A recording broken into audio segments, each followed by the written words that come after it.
के लिए बेहद जरूरी है, लेकिन एक इज्तिमाई जलसा जहां आप जयपुर से चलो तो दिल्ली तक जाम होना चाहिए। इस अंदाज में अगर निकलोगे तो तुम्हारी सुनी जाएगी। ये ऐसी तादाद में निकलो, तुम दिखाओ कि हमारी तादाद को छुपाते हो। जिस दिन हम सड़कों पर आएंगे तो तुम्हारी रूह कांप जाएगी और तुम हमारी बात सुनने पर मजबूर हो जाओगे। हम इस जज्बे के लोग हैं, अल्हम्दुलिल्लाह मुजाहिद हैं। मुजाहिद को बहुत खराब लफ्ज़ इन लोगों ने, हर शख्स मुजाहिद है, हर शख्स मुजाहिद है। अल्हम्दुलिल्लाह हम स्ट्रगलर हैं अपने मजहब के लिए, अपने मुल्क के लिए, अपने मुल्क के लिए जद्दोजहद करते हैं। हमारे नौजवान बुज़दिल नहीं है। ये बात मैंने बार बार कही है कि हमारे उलमा ने, हमारे दानिशवरों ने, हमारे कायदीन ने अपने नौजवानों को कंट्रोल करके रखा है। जिस दिन ये नौजवान हमारे कंट्रोल से बाहर हो गए तो तुम्हारे बस की बात नहीं है कि इनको कब्जे में कर सको।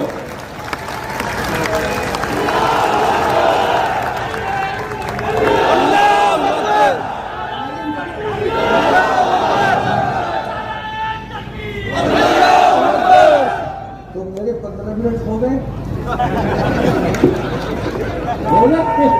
अभी 15 मिनट बाकी है।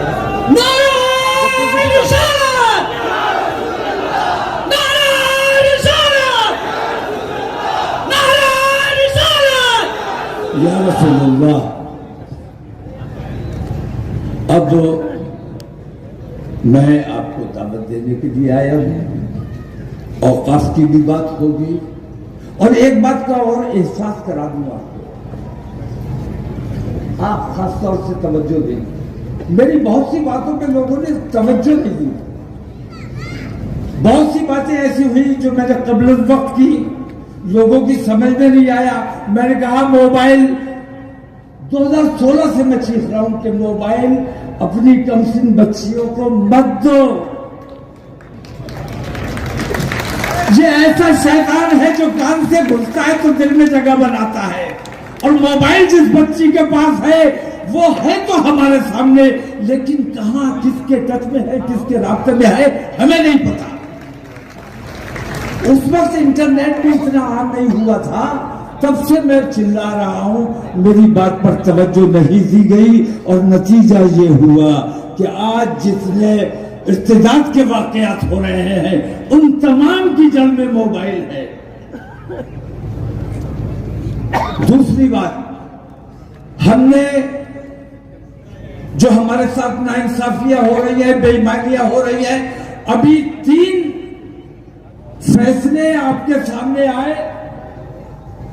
उत्तर प्रदेश सरकार ने जो बुलडोजर चलाए, हिंदुस्तान में जो बुलडोजर चलाए गए, उन बुलडोजर चलाने वालों को, जिनके घर पे बुलडोजर चले, उनको 25-25 लाख मुआवजा देने का पाबंद किया गया है।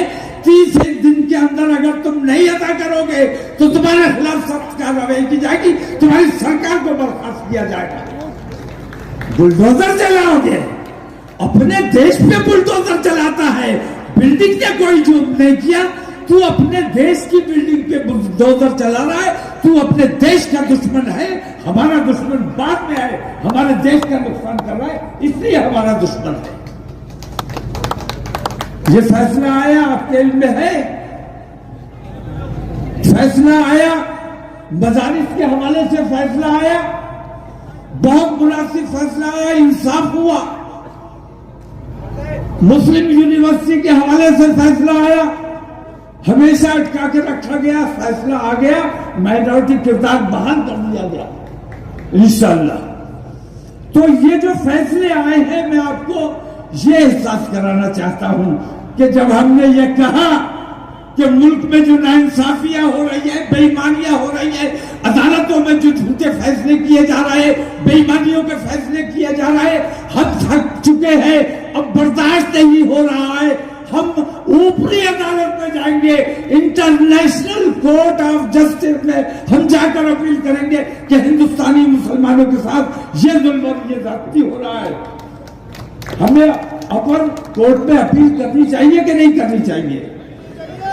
जब हमने ये ऐलान किया है तब इन लोगों को ये खौफ हुआ कि अब अगर बात इंटरनेशनल कोर्ट में चली गई तो हमारे तमाम फैसलों की छीछल अंदर हो जाएगी, बदनामी हो जाएगी, मुल्क की बदनामी। हम अपने मुल्क से मोहब्बत करते हैं, मुल्क की बदनामी नहीं चाहते, लेकिन मुल्क की बिल्डिंगों को नुकसान पहुंचा रहे हो, मुल्क के हिंदुस्तानियों को नुकसान पहुंचा रहे हो। मुसलमान से दुश्मनी नहीं कर रहे हो, तुम अपने मुल्क से दुश्मनी कर रहे हो। इसलिए हम मजबूर थे कोर्ट ऑफ जस्टिस जाने के लिए, लेकिन सुप्रीम कोर्ट को एहसास हो गया कि अगर कोर्ट ऑफ जस्टिस ये चले गए तो कितने फैसले हमने बेईमानी के किए हैं वो तमाम उन पर बात की जाएगी। खत्म कर रहा हूं। उन पर बात की जाएगी और मुल्क का इंसाफ बदनाम होगा। इसलिए अभी जो फैसले आए हैं उस दबाव में आए हैं, तो मैं कहना यह चाहता हूं कि टिक फॉर टैट से काम चलेगा।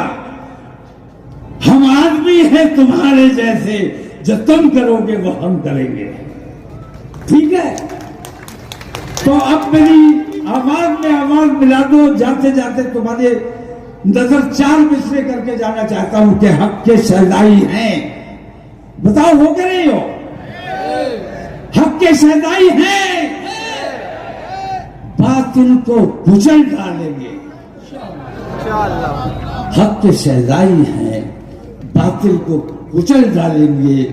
गर्दिशे तहल भी उलझी तो मसल डालेंगे, और हमने जिस दौर को चाहा है बदल डाला है, और जिस दौर को चाहेंगे इंशाअल्लाह बदल डालेंगे।